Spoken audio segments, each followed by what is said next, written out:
एकादशी व्रत की महिमा बताई गई। बंधुओं, वैष्णव की 3 निष्ठाएं होती हैं। यदि आप वैष्णव हो तो ये 3 निष्ठाएं आपके जीवन में होनी अति अनिवार्य है। पहली, नाम निष्ठा। नाम नित्य जपा करो, चाहे कुछ हो जाए। मैंने एक दिन अपराध बताया था ना, अगर आप नाम जप से अधिक किसी अन्य क्रिया को मानेंगे तो ये अपराध है। नाम जप सबसे श्रेष्ठ है, इसलिए नित्य नाम जप जरूर किया करो ठाकुर जी का। सुबह करो, रात्रि में करो, चलते फिरते उठते बैठते कहीं भी करो। मंत्र का विधान है कि वो एक जगह बैठ के करना चाहिए, पर नाम तो आप अनवरत कभी भी कहीं भी बोल सकते हो, उसमें कोई दिक्कत नहीं। नाम जप, ये पहली निष्ठा है। दूसरी निष्ठा, तुलसी। या तो आपके कंठ में तुलसी हो या आपके अंग के कहीं भी, वैसे तो सबसे ज्यादा श्रेष्ठ गले को ही माना, कंठ में तुलसी का स्पर्श होना चाहिए। ये दूसरी वैष्णव की निष्ठा है। कंठी जरूर पहनो गले में, लेकिन फिर उसके बाद याद रखना, दूषित नहीं खा सकते आप कुछ भी। या तो ये प्रण ले लेना कि हम कुछ नहीं खाएंगे और कहीं और यदा कदा कभी चल जाएगा, कोई दिक्कत नहीं, तो कंठी उतार देना, मत पहनना। उसको पहनो तो फिर पूर्णता से ये बात निश्चित कर लेना, कंठ में जो जाए वो शुद्ध ही जाना चाहिए। और तीसरी निष्ठा होती है वैष्णव की एकादशी व्रत की निष्ठा। एकादशी के दिन बंधुओं अन्न में पाप का निवास होता है, इसलिए उस दिन अन्न का सेवन करना शास्त्रों में वर्ज्य बताया गया। परंतु 60 वर्ष से ऊपर के वृद्ध ज्यादा हो गए हों या बहुत छोटे बालक हों और अत्यंत रोगी व्यक्ति यदि घर में हैं तो उनको व्रत ना करें तो चलेगा।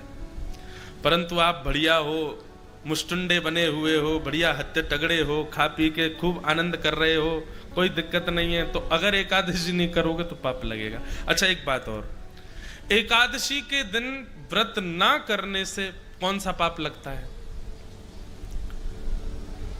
आपने जितने अपने पूर्व के पापों को गंगा स्नान से, तीर्थ यात्राओं से नष्ट कर दिया है, वो नष्ट हुए पाप पुनर्जागृत हो जाते हैं एकादशी के दिन अन्न सेवन करने से। समझ में आई बात?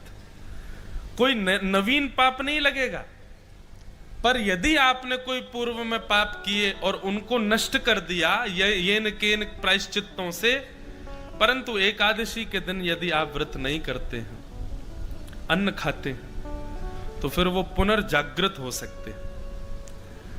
अब जिसको पता ही नहीं है उसको तो कुछ नहीं होता होगा, लेकिन अब आपको पता चल गई है, यहाँ पंडाल में जितने बैठे लोग सबको पता चल, अब तो आपको करना पड़ेगा, अब आप पे कोई और चारा नहीं है।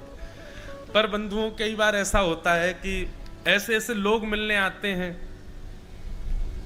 उनके घर वाले उनको जबरदस्ती खिलाते हैं, उनके घर वाले जबरदस्ती प्याज लहसुन बनाते हैं, क्या करें भाई? देखो, मैंने फिर वही बात कहूंगा, नाटक करना हम पे बहुत अच्छा आता है। एकादशी दिन वाले दिन ऐसा नाटक करें, हम डाइट पे हैं, आज हम केवल फल खाएंगे सुबह से शाम, हमको डॉक्टर ने कहा है। एकादशी के रूप में नहीं सही, डाइट के रूप में सही फल खा लो, लेकिन एकादशी व्रत करो। एक बड़ी सुंदर कथा मैं कभी कभी सुनाता हूं। श्री नामदेव जी महाराज, वो एकादशी व्रत के इतने बड़े निष्ठावान थे, वो खुद तो करते ही थे, उनको यदि पता चल जाए कि किसी के घर में रोटी बन रही है तो उसके घर पहुंच जाते थे, चूल्हे में जाके पानी फेंक आते थे। बोले रोटी नहीं बनेगी आज, आज एकादशी है। अरे तो तुम अपने घर में करो, हमको क्यों रोक रहे हो? बोले नहीं, अगर मुझे पता चल जाएगा कि कोई रोटी खा रहा है तो मैं उसको खाने नहीं दूंगा, आज एकादशी है, आज व्रत करो। एक बार भगवान उनकी परीक्षा लेने के लिए एक ब्राह्मण का रूप धारण करके पहुंच गए, और भूख से व्याकुल ब्राह्मण, वयोवृद्ध ब्राह्मण का रूप धारण करके भगवान पहुंच गए, और नामदेव जी के द्वार पर जाकर के ऐसे गिर पड़े जैसे भूखा प्यासा आदमी। नामदेव जी दौड़ करके गए, अरे अरे अरे संत पधारे, संत पधारे, पैर धो इनके, पैर धो, चंदन लगाओ, इत्र लगाओ, माला पहनाओ। ठाकुर जी बोले, अरे भैया ये सब मत करो। बोले क्या हुआ, आप इतने व्याकुल क्यों? बोले भूख लगी है, 4 दिन से कुछ पाया नहीं है मैंने, जल्दी मुझे रोटी सब्जी दाल चावल कुछ खिलाओ। नामदेव जी बोले आज तो एकादशी है, लीजिए सेब खाइए, केला खाइए, अमरूद खाइए, सब बढ़िया सुंदर सुंदर फल पाइए, भगवान रोटी तो नहीं मिलेगी आज। अरे कैसे आदमी हो तुम? तुम्हारे द्वार पर भूखा प्यासा व्यक्ति आ गया, तुम उसको रोक रहे हो, नहीं चाहिए फल वल नहीं खाने मुझे, भाई रोटी की भूख लगी है, दाल चावल खिलाओ। नामदेव जी बोले दाल चावल तो नहीं बनेंगे, अब एकादशी है आज। अरे तुम्हारे सामने वयोवृद्ध आदमी बेचारा 4 दिन का भूखा, प्राण निकल जाएंगे मेरे, कहीं मैं मर गया तो भूख के कारण। नामदेव जी बोले अच्छा है, एकादशी के दिन प्राण निकल जाएंगे, सीधे वैकुंठ ही जाओगे आप, ठाकुर जी द्वार खोलेंगे आपका, पर आज आप अन्न नहीं खा सकते। अब तो महाराज बात इतनी बढ़ गई कि आसपास के लोग आ गए, वो सब आकर के संत का हाथ पकड़े, बोले ये तो पाखंडी है, खुद भी व्रत करेगा, जबरदस्ती सब पे थोप के व्रत करवाता है, आप हमारे घर चलो, हमारे घर चलो, वहां रोटी सब्जी दाल चावल खा लेना। नामदेव जी ने चरण पकड़ लिए संत के, बोले जाने भी नहीं दूंगा, मेरे यहां आए हो यहीं रहोगे।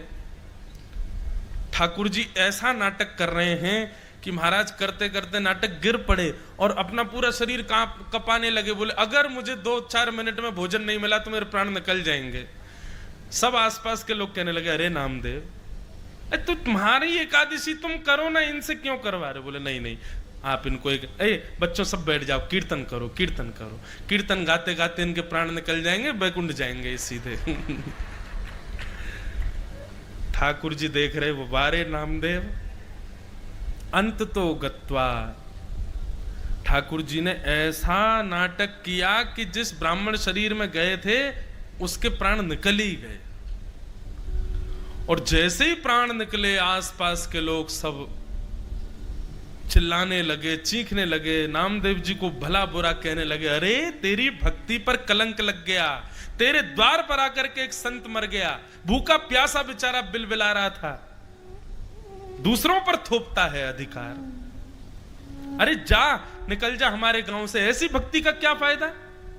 नामदेव जी के नेत्रों से आंसू गिरने लगे, अपनी पत्नी से बच्चों से बोले हमारी वजह से इनके प्राण चले गए, पर दोष तो लग ही गया हमको, लेकिन हमने तो ठाकुर जी के नियम की रक्षा की है, कोई बात नहीं, अब अपने घर में ही आंगन में इनकी चिता लगाओ, उसमें इनको बैठाओ, और हम बच्चों सहित दोनों पति पत्नी भी इनके साथ अपने प्राण का त्याग करेंगे, हमारी वजह से हुआ। महाराज चिता लगाई, चिता पर उस ब्राह्मण के शव को रख दिया, एक तरफ पत्नी बैठी गोद में बच्चों को ले लिया, एक तरफ नामदेव जी बैठे दूसरे बालक को गोद में ले लिया, और हरिश शरणम ठाकुर जी का कीर्तन करने लगे। एक लकड़ी में आग लगा करके स्वयं ही उस चिता में जैसे ही लगाने लगे, चिता में अग्नि लग गई, लग करके जैसे ही वो लपट ब्राह्मण के कमर को छूने लगी, भगवान ही थे ब्राह्मण थोड़े ही थे, जैसे ही ठाकुर जी को नेप ताक लगा, ठाकुर जी तो तुरंत उठ करके बैठ गए, और बैठ करके नामदेव जी को गले से लगा के बच्चों को गोद में लेकर के तुरंत चिता से बाहर कूद गए ठाकुर जी। सब देखते रह गए, और देखते ही देखते वो ब्राह्मण साक्षात पंडरीनाथ श्री विठ्ठल भगवान के रूप में प्रकट हो गए, और नामदेव जी को अपने हृदय से लगा करके वहां से अंतर्ध्यान हो। सब बोले अरे ब्राह्मण कहां गया? नामदेव जी बोले ब्राह्मण कोई नहीं था, वो विठ्ठल भगवान ही परीक्षा लेने आए थे मेरी एकादशी की। तो एकादशी जो है बंधुओं, ठाकुर जी को कोई फर्क नहीं पड़ेगा कि आप व्रत करो मत करो, पर उस दिन अन्न में पाप का निवास है, इसलिए शास्त्र आज्ञा करते हैं कि व्रत करो।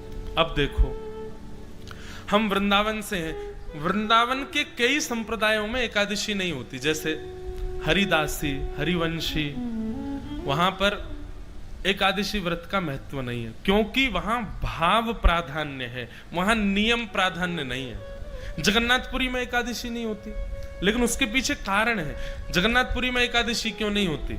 क्योंकि जगन्नाथपुरी में ऐसा नियम है कि वहां की रसोई में बनने वाला जो महाप्रसाद है वो कोई व्यक्ति नहीं बनाता है, कोई मानव नहीं बनाता है, स्वयं लक्ष्मी जी बनाती हैं, और लक्ष्मी जिसका स्पर्श कर दे उसमें पाप कभी नहीं रह सकता। इसलिए एकादशी के दिन आप महाप्रसाद जगन्नाथपुरी का पा सकते हो। अगर आप जगन्नाथपुरी में हैं एकादशी के दिन, तो बाहर पाओगे होटलों पे तो आपको पाप लगेगा, लेकिन मंदिर का प्रसाद आप पा सकते हो, उसमें कोई दोष नहीं। ठीक वैसे ही वृंदावन के कुछ प्रणालियों में कई संप्रदायों में एकादशी का विधान नहीं है, क्योंकि वहां भाव ऐसा है कि कल दशमी थी, कल ठाकुर जी का भोग लगा, तो उस समय अन्न जब प्रसाद था तो आज एकादशी होने पर वो प्रसाद में पाप कैसे आ गया, वो इस बात को स्वीकार नहीं करते। और दूसरी बात यह है कि वृंदावन के कई सेवा प्रणालियों में ठाकुर जी व्रत नहीं करेंगे, ठाकुर जी के लिए तो बढ़िया सामग्री बनेगी और ठाकुर जी ने प्रसाद ले भोग लगा दिया तो उसमें पाप कैसे रह सकता है, इसलिए उसको पा लेते हैं। तो इसका एक ही उपाय है, जगन्नाथपुरी जाओ तो महाप्रसाद पालो, कोई दिक्कत नहीं। वृंदावन जाओ, आप राधा वल्लभ जी से, बिहारी जी से या ऐसे स्थानों पर जहां एकादशी नहीं है वहां से यदि प्रसाद मिले तो उस प्रसाद का तिनका स्वरूप आप पालो, बाकी शेष आप बाद में पा लेना, कोई दिक्कत नहीं, इतनी मर्यादा आप कर सकते हो।